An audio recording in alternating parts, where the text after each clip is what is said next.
À la une de cette actualité dominicale, nouveau pôle judiciaire spécialisé contre la cybercriminalité.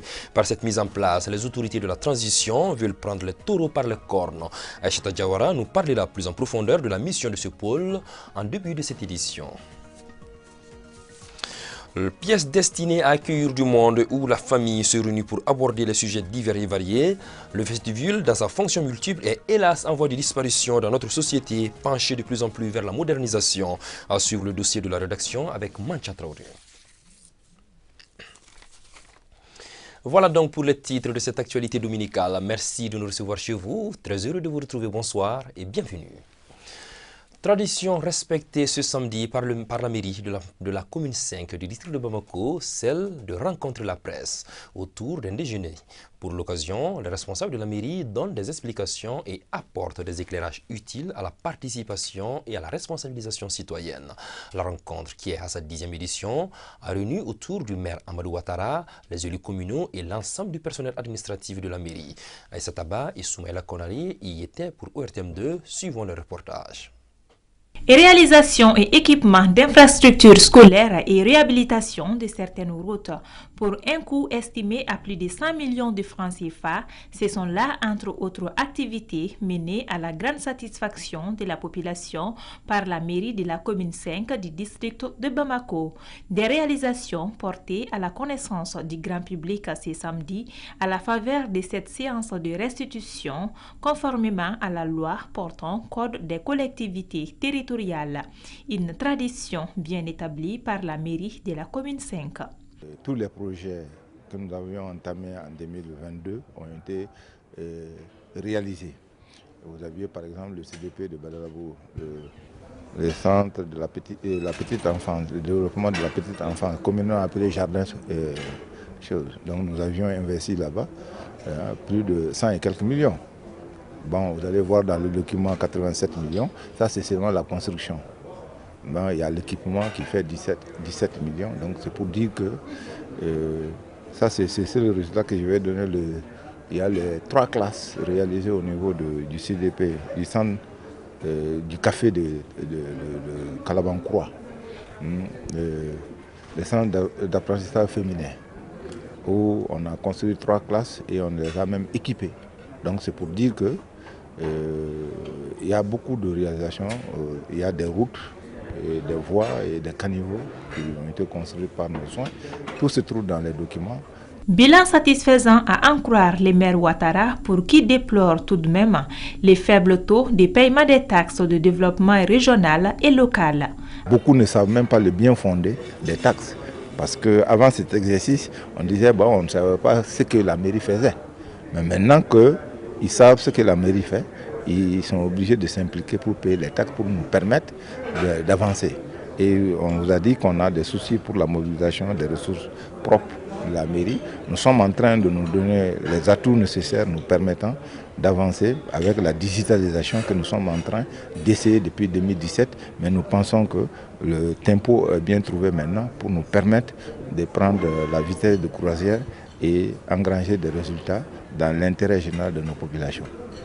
Cette rencontre avec les hommes des médias est à sa 10e édition. En attendant la prochaine séance de restitution, il s'agira de procéder à une large diffusion de ces réalisations pour atteindre le maximum de citoyens habitant dans la commune. Et je vous l'annonçais au sommaire, le Mali avance un pion sur l'échiquier de la lutte contre la cybercriminalité. Le gouvernement de la transition vient en effet de créer un pôle judiciaire spécialisé contre la cybercriminalité. La décision est l'aboutissement des travaux du Conseil des ministres du mercredi 18 mai 2022. Qu'est-ce que le pôle de lutte contre la cybercriminalité? Qu'est-ce que le pôle de lutte contre la cybercriminalité va changer? Suivons ce reportage de Aïchata Diawara pour en savoir davantage. Ce pôle judiciaire spécialisé de lutte contre la cybercriminalité sera logé dans l'enceinte du tribunal de grande instance de la commune 4 du district de Bamako.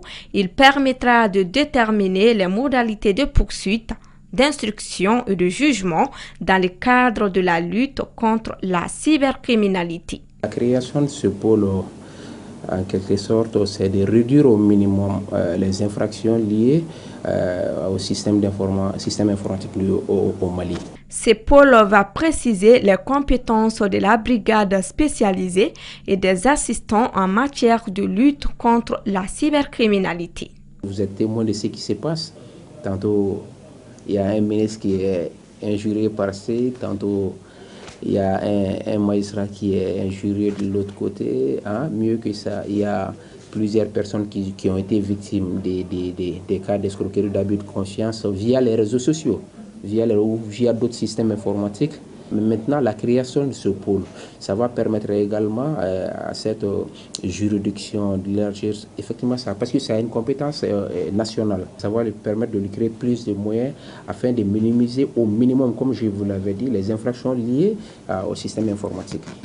Cependant, le pôle est placé sous la direction du procureur chargé de la lutte contre la cybercriminalité. Le procureur lui-même est sous l'autorité du procureur général près la cour d'appel de Bamako. D'après le rapport du ministre malien de la Justice, Mamadou Kassogué, l'essor des technologies, de l'information et de la communication favorise le développement économique, industriel et social des pays.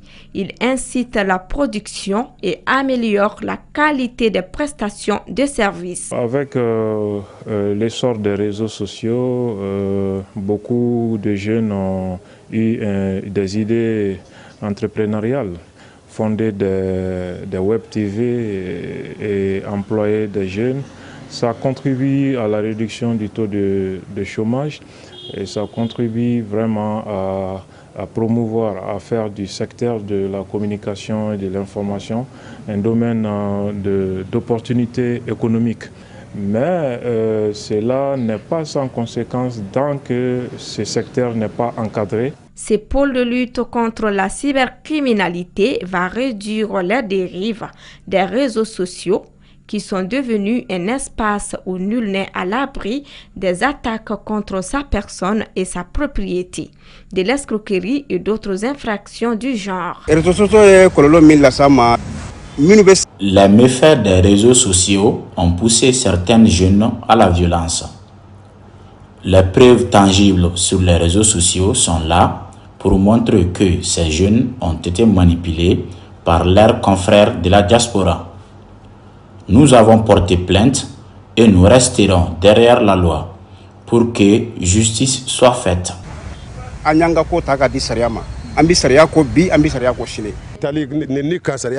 La création de ce pôle est une bonne initiative. Nous serons épargnés des injures qui sont inacceptables. Cette adoption permettra de déterminer les modalités de poursuite, d'instruction et de jugement dans le cadre de la lutte contre la cybercriminalité, d'apporter une meilleure cohérence et une plus grande efficacité dans la lutte contre la cybercriminalité.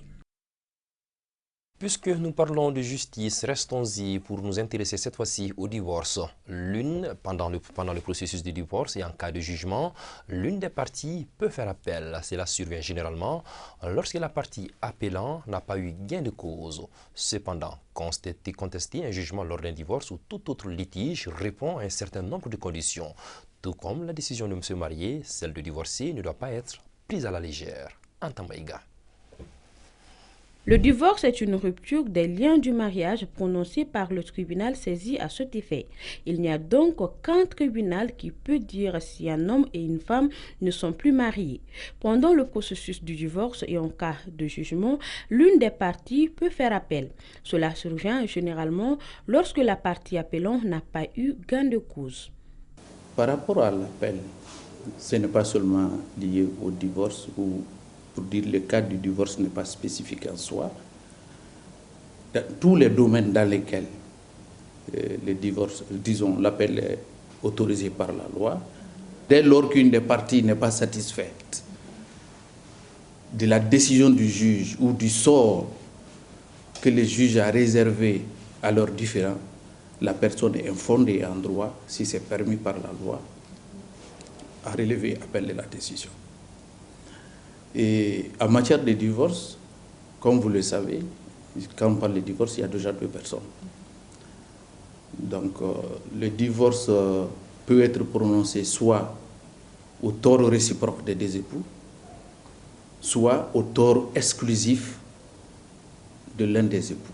Cependant, contester un jugement lors d'un divorce ou tout autre litige répond à un certain nombre de conditions, réplique notre interlocuteur. Il faudra qu'il y ait ce qu'on appelle la signification du jugement de la décision de divorce. Parce qu'une fois le divorce prononcé, le juge a un temps pour rédiger le jugement. Ce jugement est transmis, sinon notifié à l'une des parties par la partie la plus diligente, c'est-à-dire la partie qui a intérêt à ce que le procès puisse voir son épilogue le plus tôt, prend l'initiative des diligences. En d'autres termes, et l'une des parties va prendre la décision au niveau du tribunal et signifie par expeditier à l'autre partie qui a un délai à partir de la date de cette signification pour relever appel au cas où il désire faire l'appel. Bon, le délai d'appel est d'un mois à compter de la signification. Tout comme la décision de se marier, celle de divorcer ne doit pas être prise à la légère. Pour donc préserver son foyer et éviter les péripéties du divorce, les époux doivent impérativement communiquer. Conseil du spécialiste.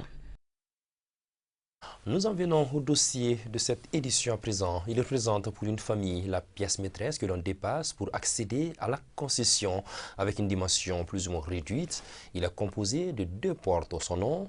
C'est le vestibule, une pièce destinée à accueillir du monde et où la famille se réunit pour aborder les sujets divers et variés. Le vestibule, dans sa fonction multiple, est hélas en voie de disparition dans notre société penchée de plus en plus vers la modernisation. Suivons ce dossier signé Mancha Traoré et Foussini Morba. Est-ce que vous connaissez le vestibule, son importance? Oui, je connais le vestibule. Le vestibule, en général, dans les constructions traditionnelles, donc ce sont les entrées. Après le portail, ce sont les entrées avant même d'entrer dans la cour d'une maison. Auparavant, les vestibules servaient de lieu pour les cérémonies de mariage et les décès afin de rassembler les gens. Aujourd'hui, nous assistons à son inexistence dans nos concessions.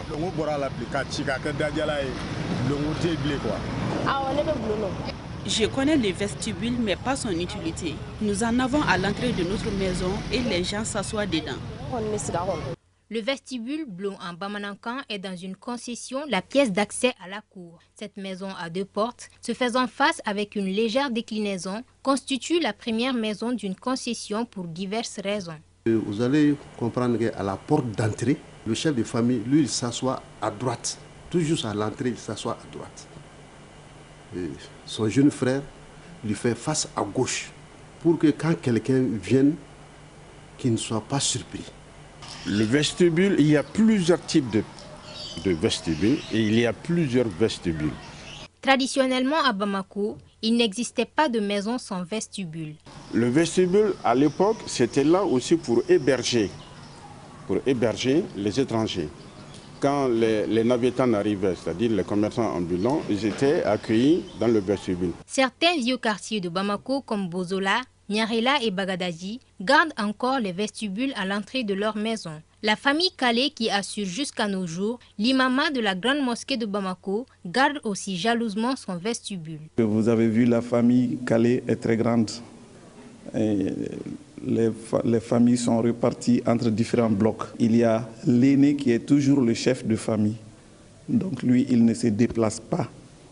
Les autres viennent le rejoindre là où il est. Et c'est là qu'il échange avec ses cadets ou avec ses enfants. C'est là où il reçoit également les visiteurs, que ce soit les visiteurs de l'administration, que ce soit les ambassadeurs qui viennent rendre visite, que ce soit des étrangers qui sont de passage à Bamako qui rencontrent des difficultés.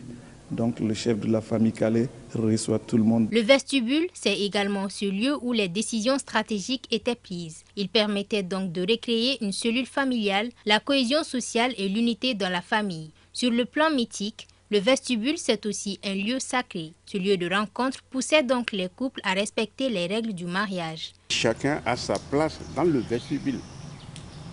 Et avant de prendre la parole, dans le vestibule, ont remis plusieurs fois sa langue. Tout enfant qui est né hors du mariage n'est pas admis dans le vestibule.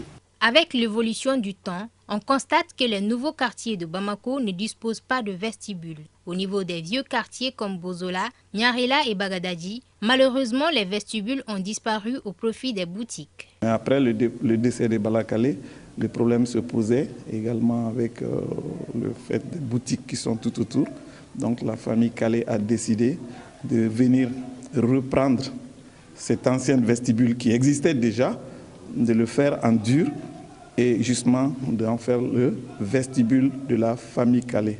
Donc depuis 5 ans environ, ce vestibule-là existe et c'est ici que toutes les cérémonies sociales de la famille Calais se tiennent. La modernisation a beaucoup impacté certaines de nos habitudes traditionnelles. Ainsi, on assiste à la disparition pure et simple de nos vestibules. La génération actuelle des nouveaux quartiers comme les logements sociaux ignore superbement ce lieu stratégique de rendez-vous qu'est le vestibule. À présent, le rapport journalier sur la pandémie de Covid-19 dans notre pays. Ce jour, aucun cas positif n'a été enregistré, 0 guéri, 0 décès. Pour vous protéger, protéger les autres. Suivez les mesures de prévention et faites-vous vacciner. Le tournoi de football inter-école du Cap de Banakabougou a connu son dénouement le samedi sur le terrain Centre Olympe Africa du 10 quartier en commune 6 de l'île de Bamako. La finale remportée 2-1 par l'école des 501 logements qui était aux prises des 759 logements à Tédebougou. Le résumé, c'est avec Moussa Diabaté. Organisée par les CAP de Banakabougou en rapport avec les DCAP, cette compétition s'inscrit dans le cadre des activités sportives et culturelles de la jeunesse dont le but est de renforcer les activités socio-éducatives et de promouvoir le sport roi dans le monde scolaire malien. C'est le sentiment d'un devoir administratif scolaire accompli qui m'anime parce qu'avant ce soir, on avait fixé un objectif qui était de contribuer à la promotion du sport scolaire et universitaire. Donc je suis très content. Madame la directrice de l'Académie de la Rive Droite ajoutera que la meilleure école est celle qui est au-delà des activités pédagogiques, mais le sport en exerce. Le sport se joue hors des classes. Sinon, c'est vraiment une activité qui permet aux élèves non seulement de se connaître, mais aussi développer l'esprit. Donc c'est une activité fertile. Promouvoir le football en milieu scolaire est l'un des objectifs que s'est fixé le CAP de Banakabougou en favorisant l'intégration et la cohésion sociale. Selon des spécialistes, les organisateurs de ce mini-tournoi ne comptent pas s'arrêter en si bon chemin. La finale a été vraiment une réussite parce que la qualité y était. Ensuite, c'était dans le fair play, quoi. Donc je pense que ça a été une réussite franchement. Donc ça sera une activité pérenne, Inch'Allah. Pour revenir sur la finale, l'école des 501 logements remporte le trophée après son succès 2-1 face à l'école des 759 logements d'Atétébougou. Les écoles participantes, y compris les finalistes, ont été récompensées par des enveloppes symboliques. Vivement l'édition 2024. Voilà, c'est ce qui met fin à cette édition, la dernière de la semaine de ce soir. Merci de l'avoir suivi. Demain, vous serez rendez-vous. Aminata Zoumanasako vous donne rendez-vous pour le 19h30. D'ici là, portez-vous bien et je vous souhaite une excellente entame de semaine.